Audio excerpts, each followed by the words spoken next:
ठंड बढ़ रही है और ठंड के साथ चिंता बढ़ रही है क्योंकि दिल के सामने एक खतरा भी बढ़ता हुआ नजर आ रहा है, क्योंकि अमूमन इस तरह की खबरें आती हैं कि ठंड के दिनों में हार्ट अटैक का खतरा ज़्यादा बढ़ जाता है। बहरहाल हमारे साथ doctor Vikram Bedi, senior consultant भी इस वक्त हमारे साथ जुड़ गए हैं।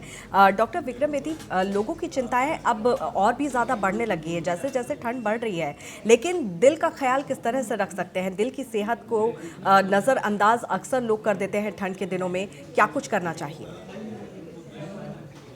ये जो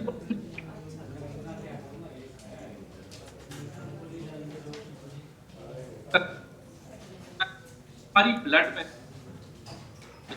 जो नाड़ियां हैं जो खून लेके जाती है, ये श्रिंक हो जाती हैं, ये कंस्ट्रिक्ट हो जाती हैं। इस वजह से नेचुरली जो हमारा ब्लड प्रेशर है ये बढ़ शुरू हो जाता है, हायर। तो बहुत जरूरी है, जो ऑलरेडी ब्लड प्रेशर के मरीज हैं, एक रेगुलर ब्लड की मशीन घर पे रखें एंड अपना ब्लड प्रेशर जरूर चेक करते रहें।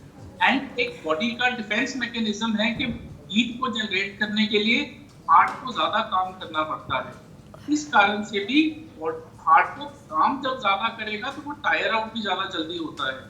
तो बहुत जरूरी आपने बताया कि हमें अपने न्यूट्रिशन का ध्यान रखना है।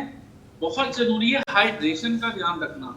हाइड्रेशन, विंटर्स में प्यास कम लगती है और हम कई बार नजरअंदाज कर देते हैं पानी को, बट पानी एक इतनी इंपॉर्टेंट चीज है for every age group, newborn से लेके अडल्ट के लिए हाइड्रेशन स्टेटस बहुत जरूरी है। सो विंटर्स में बहुत ध्यान रखना होता है अपने हाइड्रेशन का, अपने न्यूट्रिशन का एंड ओवर एक्सर्शन की। ओवर एक्सर्शन भी नहीं करनी चाहिए, स्पेशली जो लोग हैं जिनको ऑलरेडी हार्ट की प्रॉब्लम है। एंड हीटर्स के बारे में भी बात करेंगे। हर बार हीटर से हम देखते हैं कि हीटर्स और डोर्स के भी काफी ज्यादा नुकसान होते हैं, स्पेशली एस्थमेटिक एंड हार्ट वाले पेशेंट्स के लिए। बिल्कुल, तो ये तमाम जो सावधानी है वो यहाँ पर बरती जा सकती है।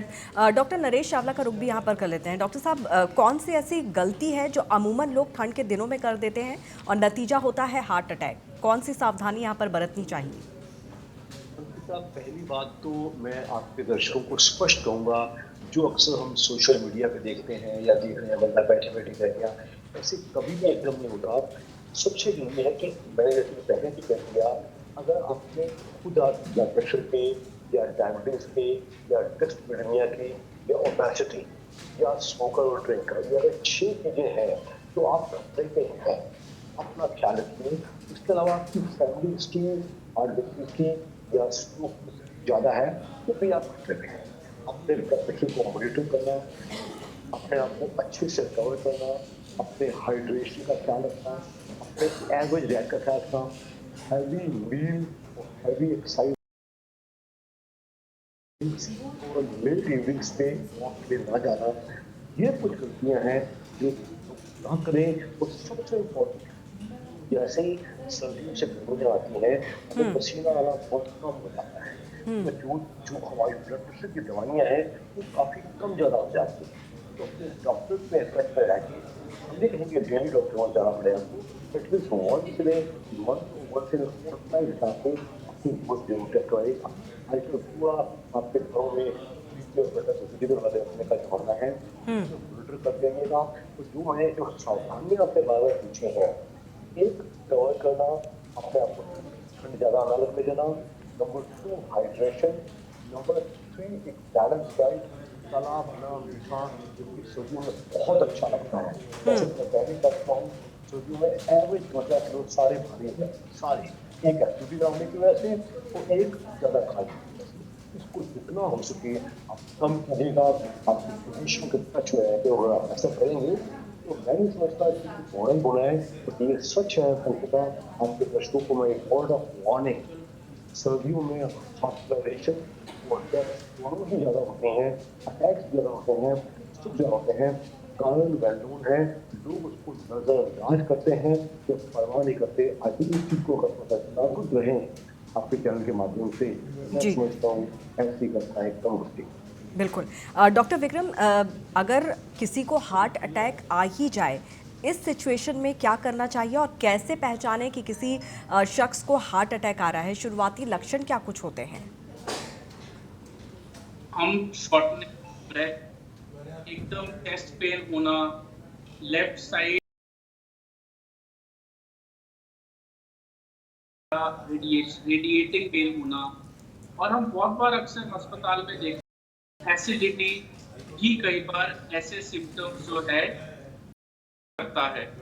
तो जरूरी है समझना कि इनके जो सिम्टम्स हैं, कई बार सारे सिम्टम्स पेन होती है, but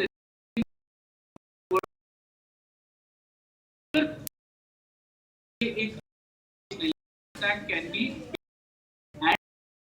window of opportunity and window of treatment है।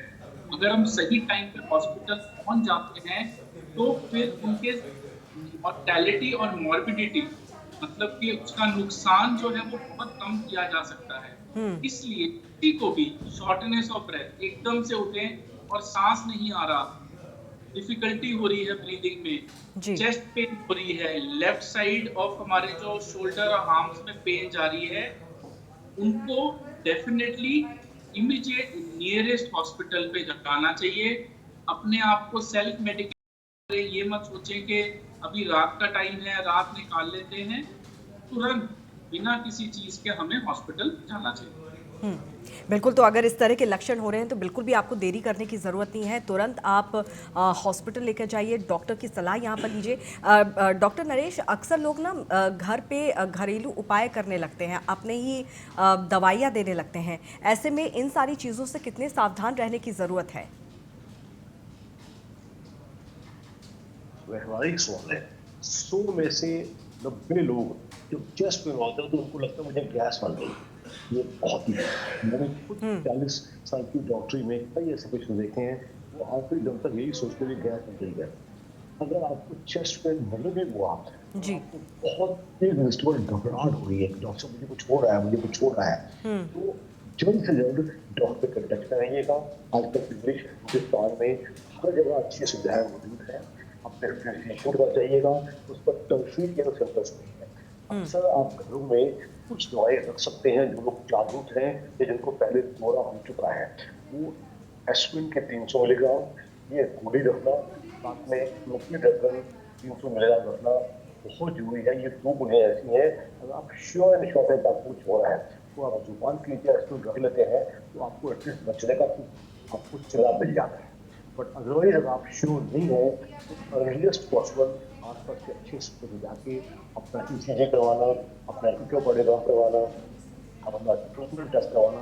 Let me inform you, Ankita आज की तारीख में इंडिया के हर कोने में अच्छे से, मैं गाँव में तो नहीं कहूँगा, छोटे शहरों में भी, टाउन्स में भी अच्छी सुविधाएं मौजूद हैं, लेकिन लोग नजरअंदाज ना करें, उसको टालें नहीं।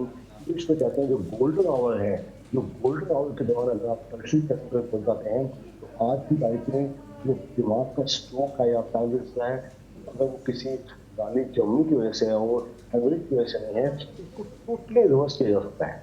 सिविल स्ट्रोक और हार्ट अगर टाइम की मदद मिल जाती है तो ये ब्रेन की नदियाँ जो बंद हो गई हैं, टाइम पे थोड़ा रहता है। इम्पोर्टेंट है